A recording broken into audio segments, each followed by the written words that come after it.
So good morning, everyone. Thanks for being here.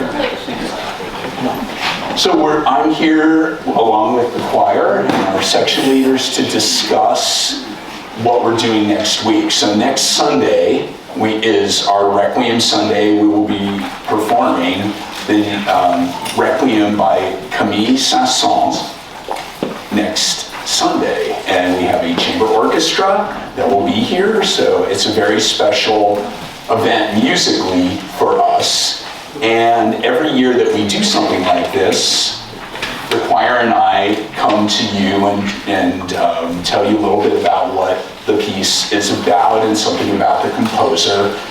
Earlier in the week, I sent out an email to the parish sort of outlining that I was going to talk more in depth about one of the movements. Your sheet of paper actually has the words for two movements. We're only going to be focusing on movement one because I got ambitious originally and thought we might be able to get through a couple of them. But I think it'll be hopefully more interesting to all of you to hear in much more detail what is going on in that first movement. So the first thing that I think comes up is something that I always have tried to impart on my kids is the value of studying history. And I think personally the most important part of history is to try and learn what not to do. And so that I think is unfortunately a value that has seemingly been lost on a handful of pretty powerful people over the centuries. And we're living through it right now, and it's really unfortunate. We have staff meetings at this church every Tuesday, and we read the gospel reading, and of course all the readings for the upcoming service are there. And it is incredibly depressing to me to see just where the state of human condition is and how so little has really significantly changed, and that's really sad. And I say that with some degree of seriousness, but on the other hand, I guess I'm sort of trying to be funny in a dark way. So speaking of dark things, we come to the subject of death. So this Requiem, along with all other musical representations of the Requiem that we have done here, are based on a liturgical model that was really standardized in the mid-1500s. And so the texts that you will be seeing next week come largely from this standardization. Now, it's not that the Mass for the Dead doesn't precede that period of time, but that was the period of time where we actually get this sort of order of service. This thing's feeding back. I'm not happy with it. Is it okay? It seems like it's ringing a little bit. And it's just my old ears ringing. What do you think, George? Maybe? Yeah, I'm okay. All right.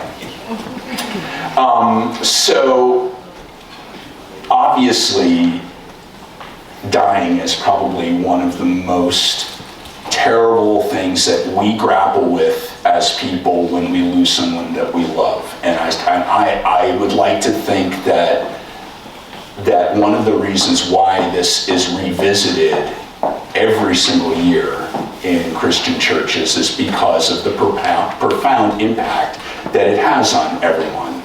And it's obviously frightening, and I think people, if I had to guess, if it was me sitting there on the verge of dying, I don't think I would be too thrilled about that, and I would likely be scared.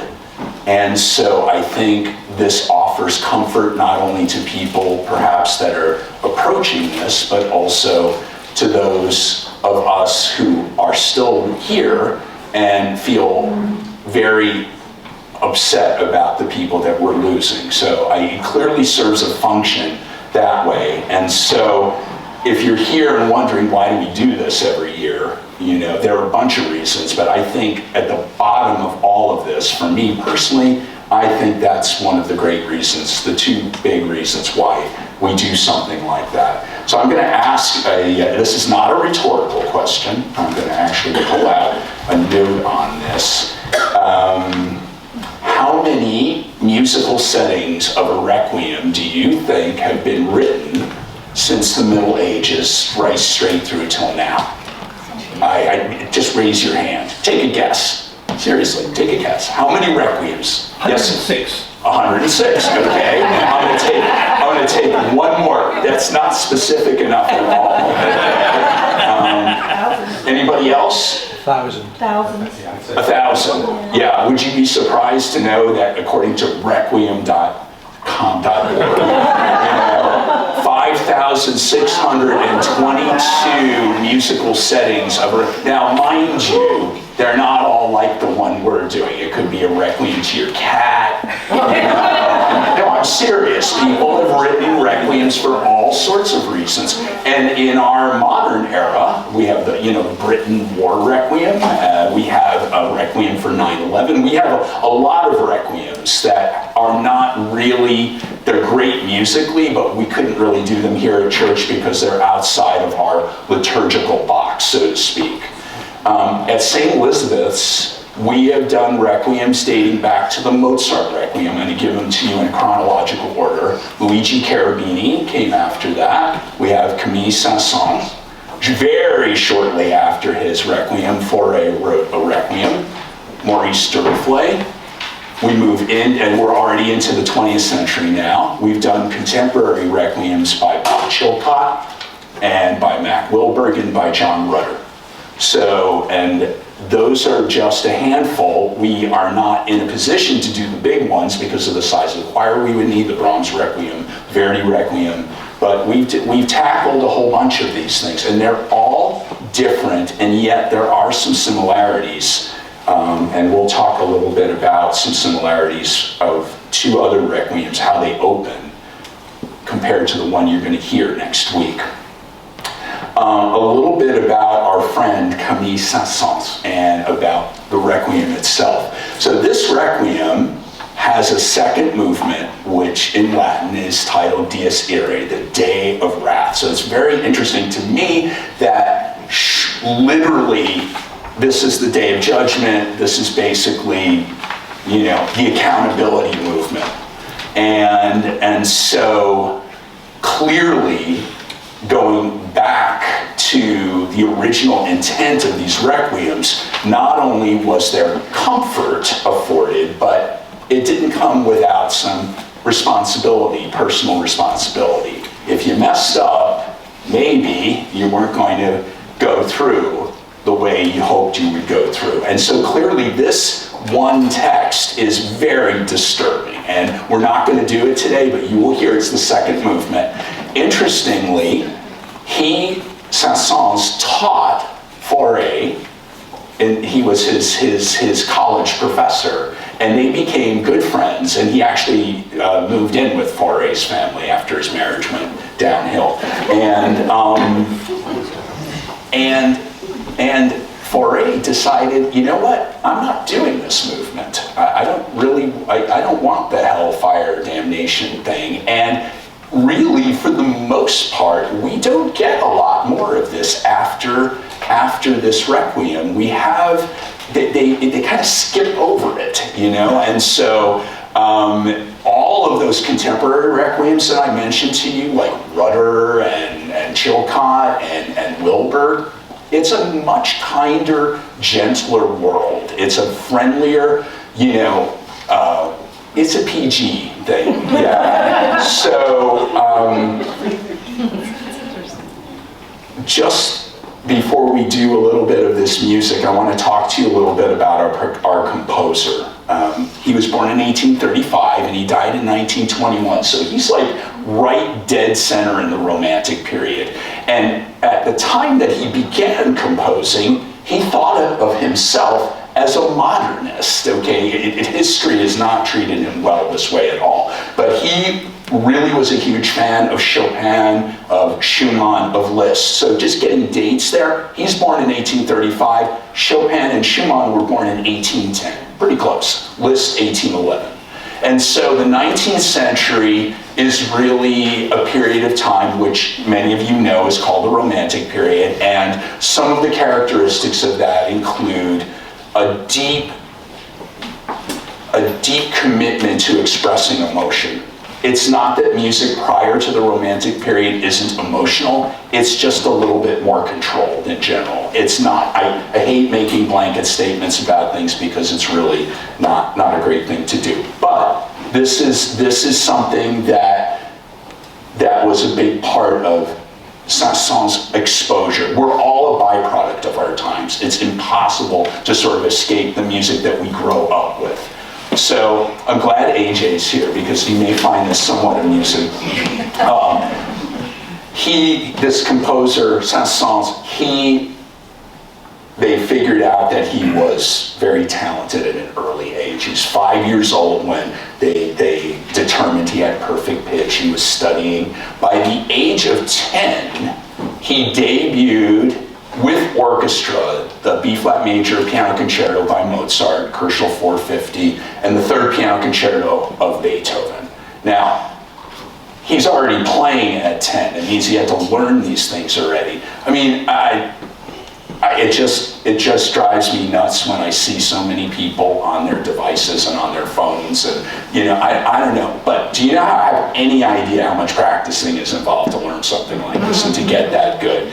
And there are a handful of kids out there who actually are working and doing stuff like this, but boy, I don't know. I have concerns about our world sometimes. So that's the end of my lecture on that. On the other hand, AJ just got done. AJ just starred in Newsies, which means he was not on his telephone when he was in rehearsal, which is great. Yeah.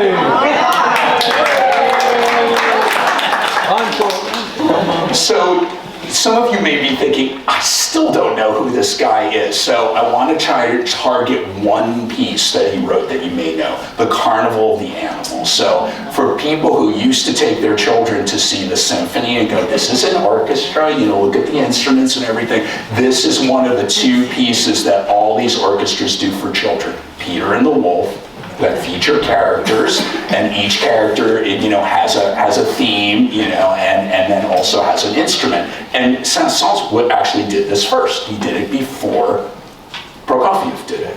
So that's a famous piece of his organ symphony, very big work for orchestra with a featured organ part. These days, good luck finding a concert hall that supports this. They're like disappearing one by one. So these are some of the things. Samson and Delilah is a famous opera of his second piano concerto, his first cello concerto. These are really famous works. So the Saint-Saëns cello concerto, you might open up the New York Times and go, now I see the guy's name. So these are some of the things that are really still actively in the repertoire. So a little bit, he entered college, the Paris Conservatory, at the age of 13. And so with all of this incredible intelligence, what do you think the guy does for a living? I mean, you think, let's think, he's an IT guy. No, he's like a CFO. No, he's an organist at a church, He's an organist at a church. All right, so doomed to this life, yes. So there he is. He's doing this thing, okay. And I want to fast forward a little bit to the time that he wrote this piece, because sometimes in literature there's a criticism movement where everyone's trying to figure out when the guy went to the bathroom, how it affected the next thing he wrote and everything. So I'm not a big believer in stuff like that. I mean, I think music can stand outside of their experience, but it's interesting to note that when he wrote this piece in 1878, his son fell out a window at the age of 2 into the street and died.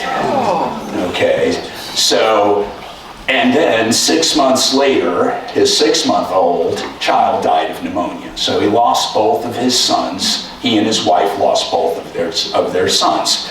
So it was 4 years earlier when he married for the first time. He was around 40 years old. Guess how old his wife was? Okay, I want hands. Come on. Go ahead, AJ, how old was his wife? How old? 26. 26, not bad. Anybody? 19. 19! You knew? Did you know? So you might be thinking, oh God, that's really creepy. He's 40, she's 19. What's the deal with this guy? But in those days, it's the 19th century, she's halfway to assisted living at this point. So she's not as young as you think. All right, so unfortunately, this thing did not work out. So one of the reasons why it may not have worked out is because Saint-Saëns was a mama's boy. His mom moved in with them. And not only did the mom move in, she never liked this woman at all. Never cared for her. So when the kid dropped out of the window and the other one died, this was like it, you know? So this was not a good thing. And the postscript to this relationship is they decided to go on a trip, you know, to like kind of maybe put the marriage back together. And he said, honey, I'm going to go for a walk. And he never came back. I'm not kidding. He never came back.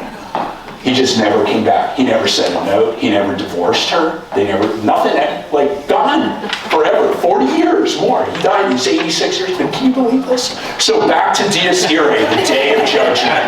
So I'm bringing all of this up because, you know, here's this guy writing this piece, but did he screw up maybe a little bit here? He blamed his wife, 19 years old, for this travesty, you know, but where was he? Yeah, I mean, come on. I don't know. So it makes me wonder, you know, about him a little bit. So why did he write this piece? Because a person named Albert Libon, who was the Postmaster General of Paris, was a patron and a fan of his, and he said, you know what, and I had to write this quote down. It's a translation, obviously. I guess they were speaking in French. He said, quote, I'm giving you 100,000 francs when I die, which he did, to free him of the slavery of the organ of the church. Yeah. So I tried last night to figure out how much 100,000 francs is in like real dollars. Have you ever tried to do that? Like, what is a franc? Like, what was it worth back in 1878? And I'll tell you, I gave up. All right. There was one estimate that said it was like the equivalent of $600,000 now. It was a lot of money. It was meant for him to quit his job, but there was one stipulation. He had to write this guy a Requiem when he died.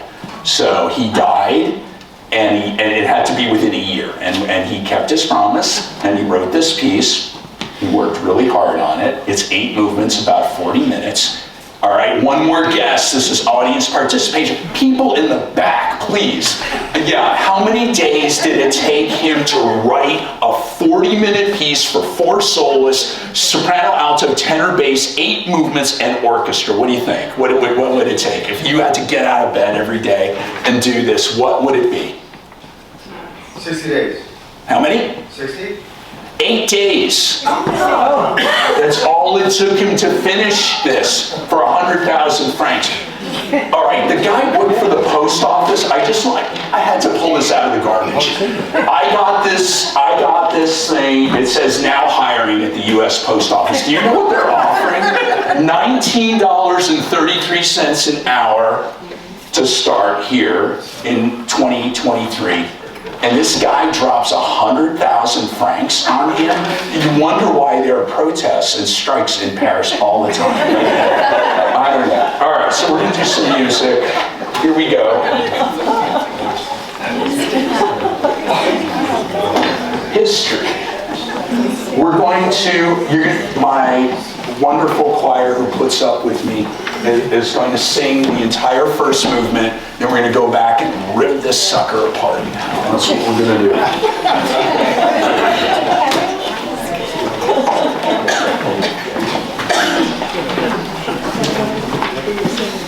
How are we doing here?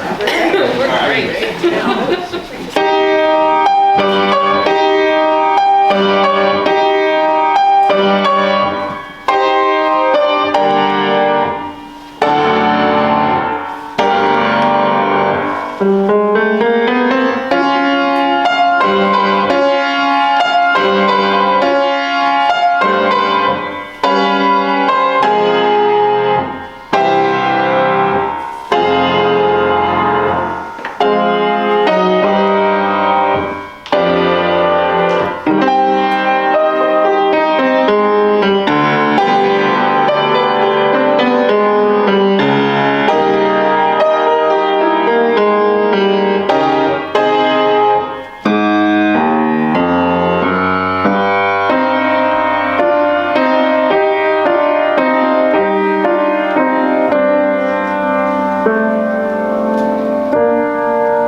Does anybody need a copy of the words? Are we okay?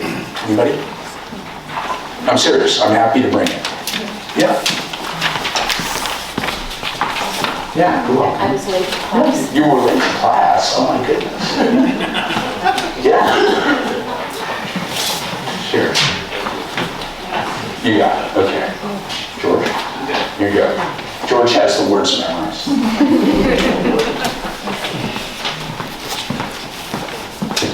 Okay. The Requiem in C minor. What does that mean? It means that the piece is pitched in a key. All right, it's a key center, and here's what it sounds like. That's a C minor chord. Here's a C minor scale, natural minor, harmonic minor, and melodic minor. The three kinds of minor scales, the chord. This, when a person is writing tonal music, it's got a key center to it, and that is where that line in the sand is. You pick a key signature, you stay there. Can you go to other places? Absolutely. You can go elsewhere, but you gotta tie it up. It's gotta be tied up. So the beginning and the end are reconciled. So in the email that I sent to all of you, I talked about harmony being the source of color. I want you to hear something for a second. Here's a note. Here's C. What if I put a major chord with it? What does that do to C? What about C minor? What about A minor? What about C augmented? What about B flat suspension? What about A flat major 7? What about D flat major 7? It's the same note. It's totally transformative. Every time that chord changes, that note is not the same anymore. And that's an important thing for you guys to recognize, because Saint-Saëns seems very intentional about the opening where the choir comes in. C is our tenor soloist note. And the words Requiem, if you look at the translation, you have a poetic translation. I have a literal translation. So, rest eternal, Requiem aeternum, dona eis Domine, give to them, O Lord. That's the literal translation. You have something, give them eternal rest, O Lord. Okay, so there's so much gravity to those words, right? So he's going to keep this like this. Requiem, and then he went from C major to that augmented chord. It's kind of unresolved. It's like, if you think of Sorcerer's Apprentice, it's got a magical color to it. Down here it's dark. Depends on where you write it. So just for example, one chord change is transformative like that. Then he goes back to C major. Okay, then he says, Dona eis, and that's give to them, O Lord. It's A minor now.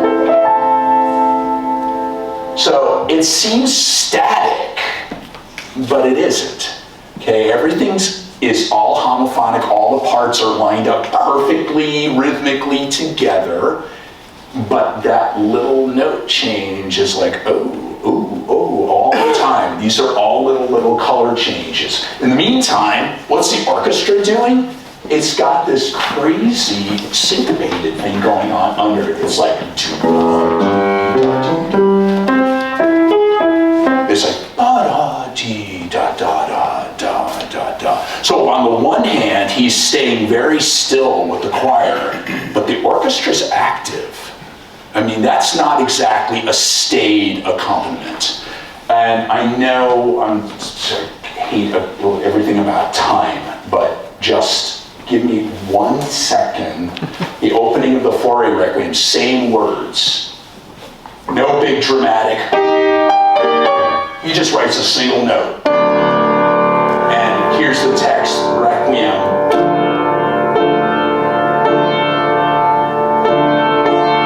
To do this, you hear their voice. I mean, if I don't hear it, I don't know. It's the same thing in literature. It's the same thing in painting. It's the same thing everywhere. You got it or you don't kind of deal. And so that is a very different experience hearing that opening. Now, the opening that you heard didn't start with dum, dum. It's extremely dramatic. Okay, and I brought up that scale for you guys, the minor scale and everything, because in the Romantic period, they're trying to break that mold of like what? To get out of the predictability of major and minor. Chromaticism, where you use every note, is a way to erase that predictability. And he actually uses that later in here.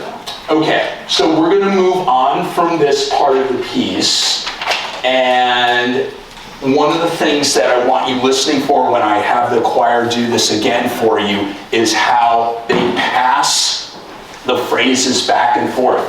Our section leaders are singing, when you hear 4 people, they're one voice, so to speak, and then the choir is another voice, and then they split up into parts. And where they do that, if you look at the text, if you look at the 3rd line where it says, there will be songs of praise to you in Zion and prayers in Jerusalem, all flesh returns to you. There's a lot of counterpoint. That's another word that I had brought up in that email to everybody. How you've got different things staggered at different distances. So that's another way to think about writing music. It isn't just vertical. It isn't just harmony. It isn't just melody, which is linear. This is how things behave horizontally. You know, like row, row, row your boat gently down the stream, and then the other people come in, and that's a basic tenet of counterpoint is imitation. So we're going to get some of that in the text that you see there, the Tedechet area of this. That's the part where Brian started singing that beautiful melody that comes in there. That's where that's happening. And then it gets passed to our alto, to Alicia.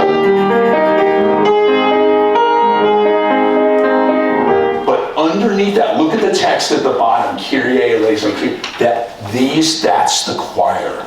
They're saying, Lord have mercy. While all of this is going, you're going to hear them go, Kyrie, like out of the back of all of this is a reminder of what we're asking for.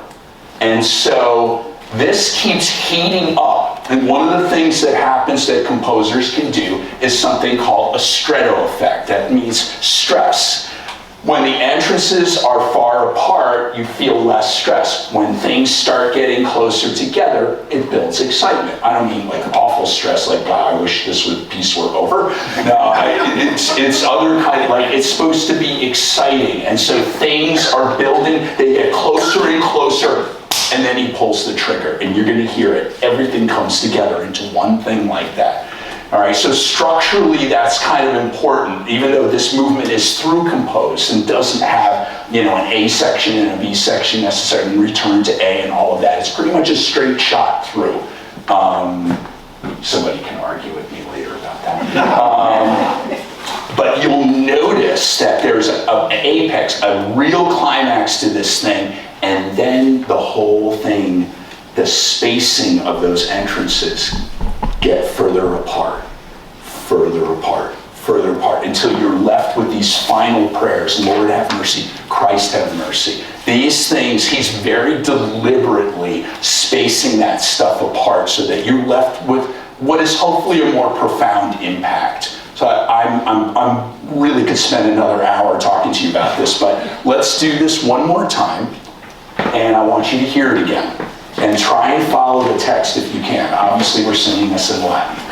Okay, let's jump ahead to have the choir stand, and we're going to start page 2, last system.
Thank you, everyone.